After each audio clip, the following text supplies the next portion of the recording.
जय श्री कृष्ण भक्तजनों। माघ मास महात्मा अध्याय 24। जैसे हमने 23वें अध्याय में और 22वें अध्याय में हम पिशाच और पिशाचनी की कथा सुन रहे थे, उसी में एक कथा और आती है जो पिशाच मोक्ष की कथा है, तो वो आप जरूर सुनिए। तो हम श्रवण करते हैं। माघ मास महात्मा अध्याय 24।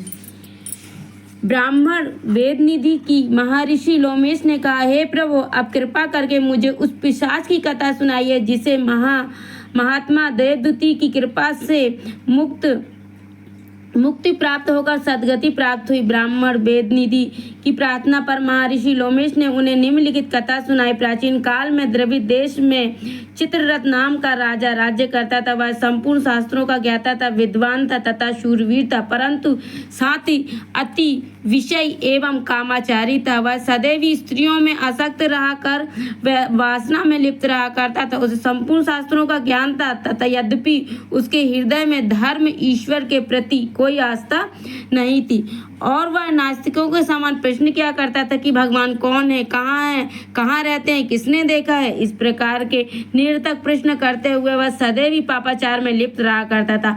राजा चित्ररथ का अधर्मी एवं नास्तिक जीवन इतने में ही सीमित नहीं था, बल्कि वह भगवान का भजन पूजन करने वाले धर्मात्मा आस्तिक जनों को भागवत पूजन के अपराध में कठोर दंड भी दिया करता था।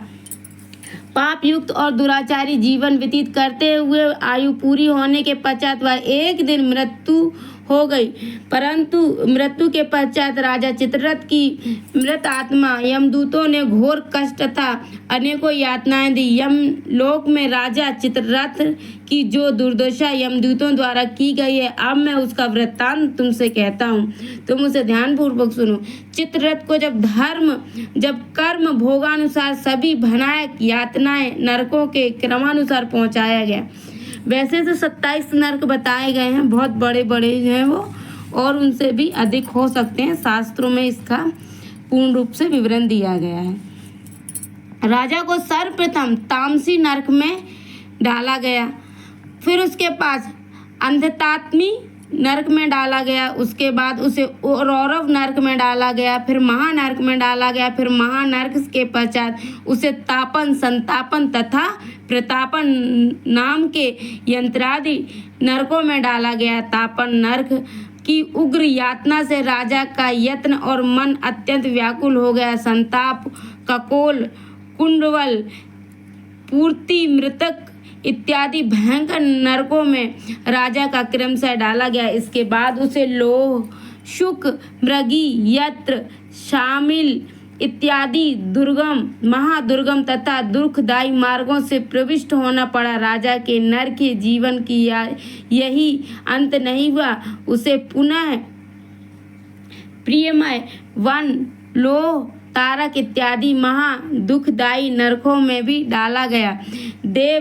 देवादिदेव भगवान विष्णु के द्रोह करने के कारण राजा चित्ररथ को 21 युग, आप सोचिए 4 युग का तो ये पता है, एक युग में तो कितने वो होते हैं, अभी उसको 21 युग तक ये यातनाएं भोगनी पड़ी। और उसके बाद उस वाणी का वर्णन, उसका जिसका जो है वाणी द्वारा वर्णन नहीं किया जा सकता कि उसे कितना कष्ट पहुंचाया गया। 21 युगों तक यमलोक में नरकों की भीषण यात्राएं भोगने के पश्चात राजा चित्ररथ को गिद्धराज एवं भयंकर पिशाच के रूप में जन्म मिला। पिशाच योनि में राजा का जीवन अत्यंत भयानक दुखों और कष्टों से घिरा हुआ था। वह सदैव ही तुषा मतलब भूख और प्यास से व्याकुल होकर भटकता रहता था। उसे सर्दी गर्मी की भी असहन यातनाएं भोगनी पड़ती थी। इस प्रकार पिशाच योनि का दुख भोगते भोगते भूख और प्यास के कष्टों से व्याकुल पिशाच देहधारी राजा चित्ररथ के कृष्णवर्ण वन में प्रवेश किया। वहां एक बहेड़े के वृक्ष की छाया में बैठकर उसने दीर्घकालीन यंत्रणादायी जीवन का विचार करते हुए वह रोने, चीखने और चिल्लाने लगा, हाय मरा। इस प्रकार दुख से व्याकुल होकर चीखते हुए पिशाच देहधारी राजा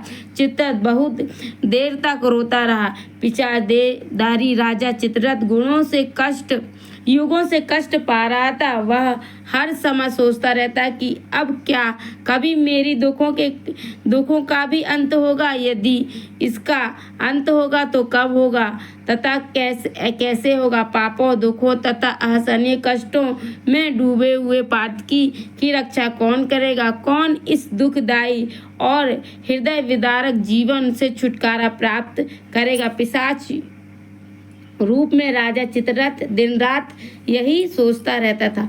जो लोग ऐसा कहते हैं ना, अरे यहाँ भोग लें, वहाँ कौन देखेगा, किसने देखा, कौन नरक जाएगा, कौन स्वर्ग जाएगा, उन्हें ये कथाएं तो अवश्य सुननी चाहिए। इति पदम पुराणे माघ मास महात्मा अध्याय 24 अध्याय समाप्त। बोलो श्री हरि नारायण विष्णु भगवान की जय, माता लक्ष्मी की जय, राधा रमन लाल की जय, बाल गोपाल कृष्ण की जय, शालिग्राम तुलसी मैया की जय।